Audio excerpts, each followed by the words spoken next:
Hey guys, I'm back today with a bunch of yoga anatomy books that I pulled off my bookshelf because I know this happens to me all the time when I'm going browsing through stuff on Amazon. I have a really hard time imagining what the experience is going to be in my hands. So I just figured since I have all these books, I may as well just open them up for you, show you a little bit of how they look inside so you can see what the best fits are for you.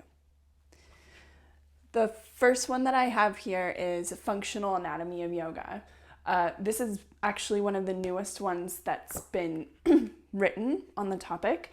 So I actually really like this book. It talks a lot about the joints, all the joints in the body. And for example, if we're looking here, there's a little bit about the foot. We can kind of see. So in that regard, this has a lot of interesting information. And then the second half, even this is kind of cool. So you can look at, it talks all different kinds of joints, similarities and dissimilarities among skeletons between men and women or people of different cultures, like a lot of cool stuff. So there is some pose stuff in here, but it's more like pose group families, so like back bends and twists and stuff like that. You do get just a little bit of the postures by themselves, but this is not one of those books that goes over every single posture in detail. It's more of a holistic understanding of the body, which is why I think it's kind of just like a really great general book. The next ones I have on my pile are by Ray Long, and they have a bunch of really cool digital illustrations in them by Chris McIver. They have a bunch of books together. This one's volume 1. It's the key muscles of yoga. So it gives you the names of all the different major bones in the body, and then all the different major muscles in the body that are responsible for a lot of the yoga movements. So for example, this part of it, skeleton. And then when it gets more into the muscle area, like, who doesn't want to see a picture of a butt muscle? Gluteus maximus. This was one of the ones that we picked up during teacher training. This is like your back muscles. So I've had this book for about 10 years. It's been pretty helpful, I would say. It's hard to know because I read it initially so long ago. But he does have a second volume, which I got a bit later. Same kind of illustration, but this one actually goes over, while that goes over the bones and the muscles, this one goes over the actual poses. The first part, though, is all about the biomechanics of stretching. And so in this book, they kind of do this cool thing where they theme the colors blue and red, and so you can see they show like opposite muscle groups of like what's working and what's not. So not what's not working, but this is a good one. So you can kind of see how this is. This one, the physiology of stretching, how the muscles talk to the nervous system and how the nervous system talks back to the muscles, really good. And then they also go even deeper. I just have like a bunch of these, but they have like different volumes or series if you're interested. This is an anatomy for arm balances and inversions. I have another one that's anatomy for vinyasa flow and standing poses. And so this is kind of like even more, you got like this kind of stuff in there. So pretty cool. And then these are 2 yoga mat companion guides. Okay, so this is number 1, this is number 4. I must have skipped 2 and 3 in my library. All right, moving on. Mr. Kaminoff, Leslie Kaminoff, the yoga anatomy, I don't want to say guru, but really renowned professional. He's really known for his work in breathing. He comes from a lineage of yoga that's a really powerful aspect of the practice. So this goes over how we breathe, the mechanics of breathing, just like in the introduction, so that it kind of prefaces the rest of the material with it.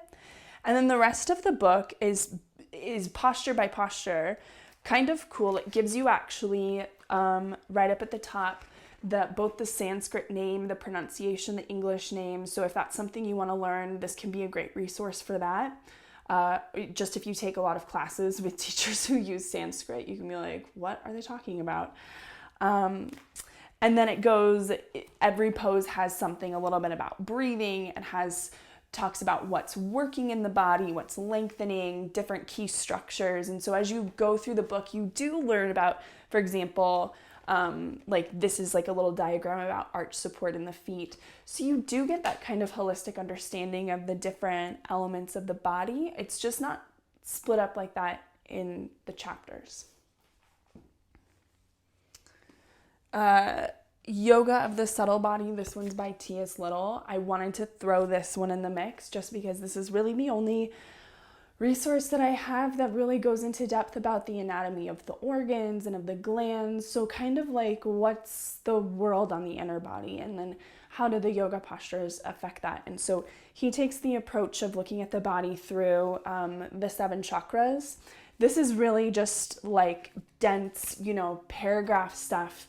There are some like really cool diagrams in here. I was just like looking through it earlier and I saw there's like, if I could find it, like a down dog with somebody in down dog with a picture of a hot air balloon underneath them, like lifting them up. So you kind of, it's a little bit more energetic in that sense. Last but not least, I have my yoga sequencing book here. I did buy this book really just to learn how to teach yoga more effectively. As I was reading it though, it kind of struck me that this is really great material that teaches you why you would want to do certain poses first and what effect they have and what needs to be warmed up in case you want to pursue some of those more challenging level 2 poses. And so this is just, it gives a lot of really great information about the different pose families. The whole book is kind of broken down like that, like back bends and twists and where to sequence them in the practice, why to sequence them in the practice that way. And I think that, even if you're not creating your own practices, this can be relevant information because you may sometimes feel on your yoga mat like, hey, my teacher told me to go into this pose, but this is not feeling right now. This is not the right place for my body to be going. So this can kind of help fill in those gaps, those confusions. I think ultimately that's what the purpose of all of these books have really been for me in my life. I love learning about anatomy. I love learning about my body. I think it's really because it's actually doesn't come easy for me. It's very confusing, but I see the benefits immediately. I see how it pays off. And this is really just a companion guide for what I'm experiencing on the mat. And I actually want to learn this. It seems like, you're filling your head up with so much stuff. Yes, but then when you get on the mat, it actually makes it so that perhaps you can even think less because you have kind of a strong foundation of understanding. And so that's really what this is all going for, so that you have that strong foundation of understanding no matter what your goals are in yoga practice. If you just want to do simple postures and that's where you want to be or you want to progress farther, it's all great. So I hope this was helpful, and drop some feedback in the comments below, subscribe to our channel, and go to yogainyourlivingroom.com to sign up for our newsletter if you haven't already. Thanks guys, see you soon.